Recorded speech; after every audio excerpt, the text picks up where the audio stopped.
selon la valeur de A.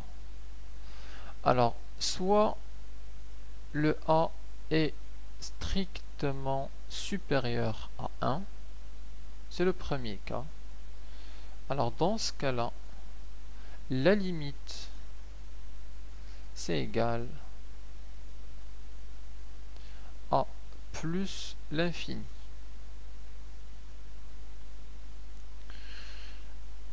L'exemple type, c'est la limite en plus l'infini de 3 à la puissance n.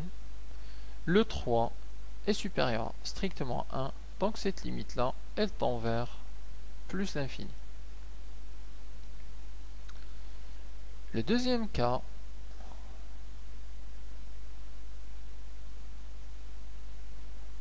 c'est lorsque le A est égal à 1. Si le A est égal à 1, la suite, elle devient très simple et sa limite, c'est égal à 1. Pourquoi?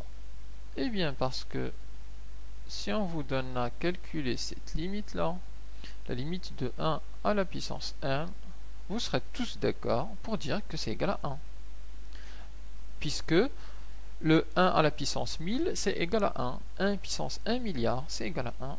Et donc lorsque A égale à 1, c'est directement la limite est 1.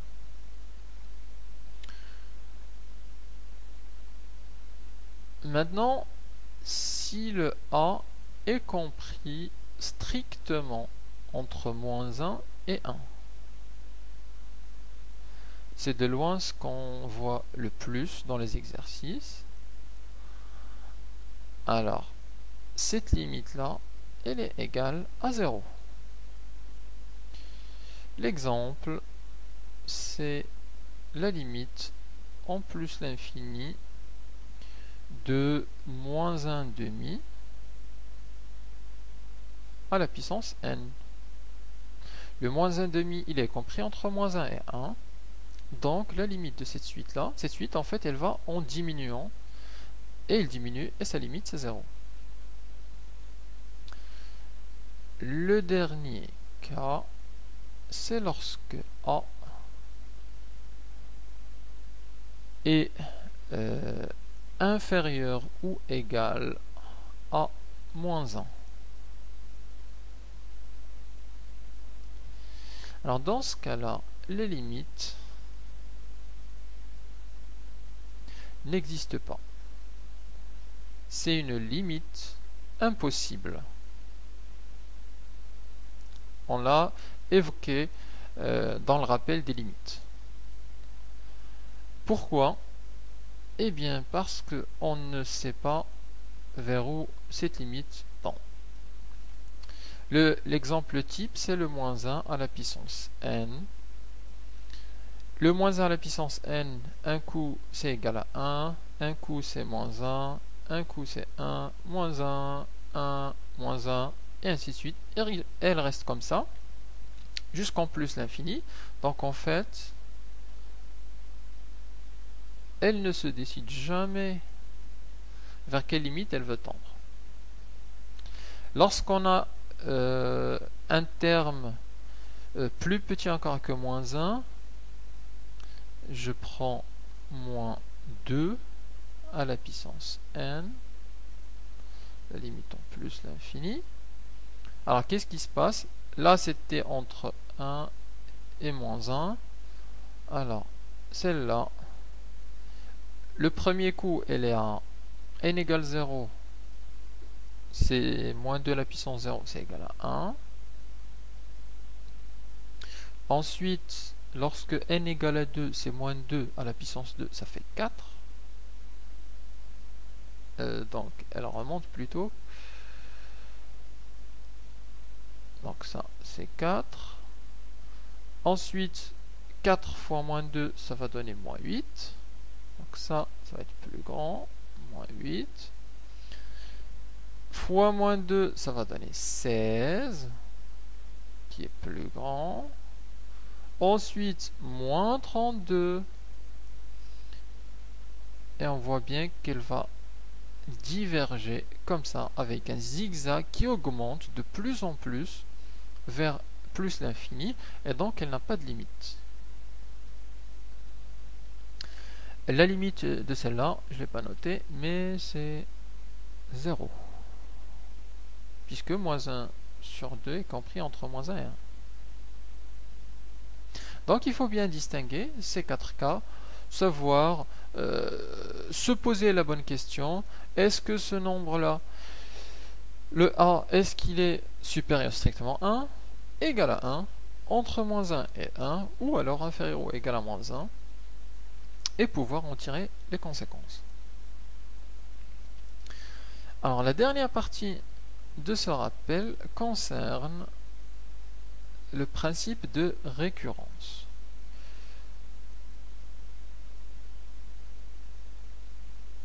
Qu'on utilise assez souvent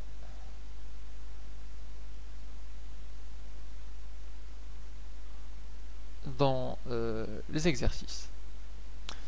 Alors le principe de récurrence, en fait c'est un principe en 3 étapes. Première étape, deuxième étape, troisième étape, assez logique. La première étape, c'est ce qu'on appelle l'initialisation.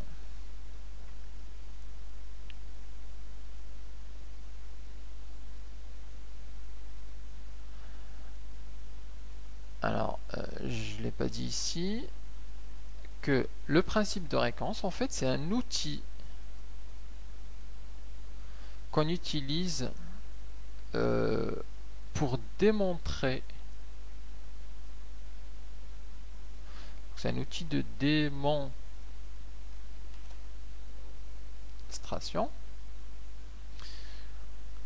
qu'on utilise lorsqu'on a soit des égalités du type UN, montrer que UN égale à 5n carré plus 7. Donc montrer que, ou alors pour montrer des inégalités, telles que montrer que UN est supérieur à 2. Qu'on utilise souvent dans les suites. Alors pour montrer une égalité ou une inégalité, on procède par 3 étapes. D'abord, l'initialisation. Alors qu'est-ce qu'on fait dans l'initialisation? En fait, on vérifie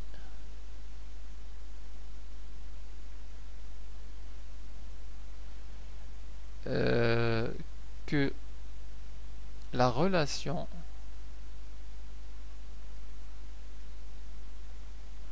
est vraie au premier rang.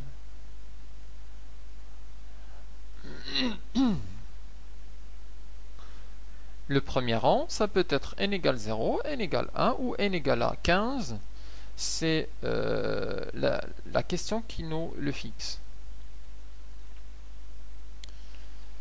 Donc, à quoi consiste l'initialisation? En fait, on remplace pour le premier rang et on vérifie si on a cette égalité ou si on a l'inégalité. L'initialisation est en général assez simple à mettre en œuvre. Logiquement, en fait, l'initialisation correspond à une première marche d'escalier. À dire que notre première marche d'escalier est bonne. Alors, elle est bien construite. Donc ça, c'est la première marche. Et donc, on peut construire notre escalier à partir de cette première marche. La deuxième étape, c'est ce qu'on appelle l'hérédité.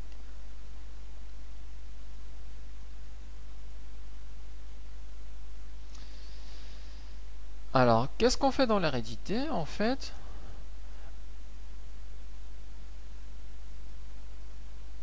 on montre Enfin, plutôt, on suppose d'abord, ensuite on montre. Alors, on suppose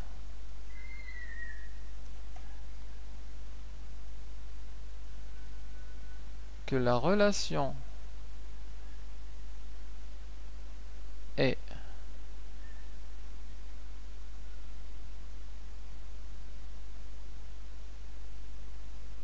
vraie au rang n et on montre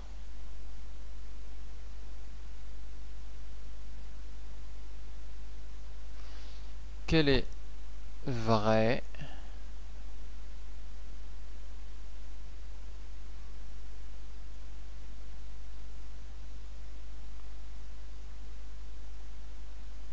au rang n plus 1. C'est-à-dire, en fait, on vérifie que la relation, en fait, elle s'hérite au rang n plus 1 à partir du rang n. Si on revient à notre escalier, on a montré que la première marche est bonne. Imaginons qu'on suppose que la marche n est vraie.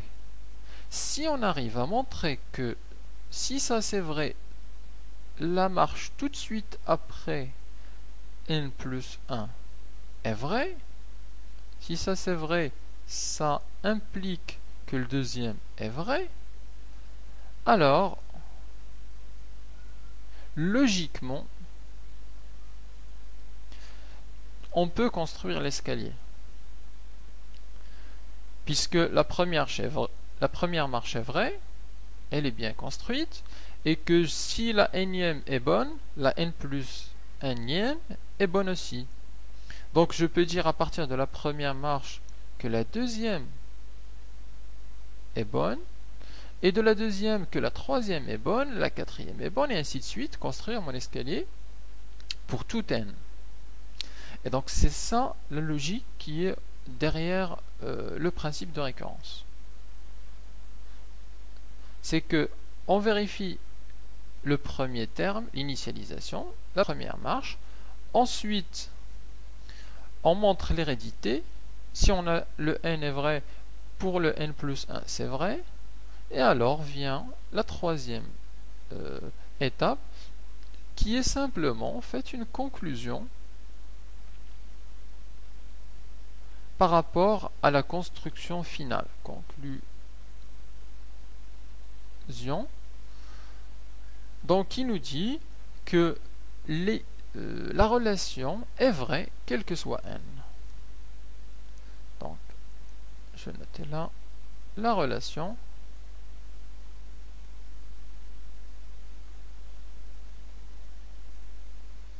est vraie quel que soit n appartenant à n.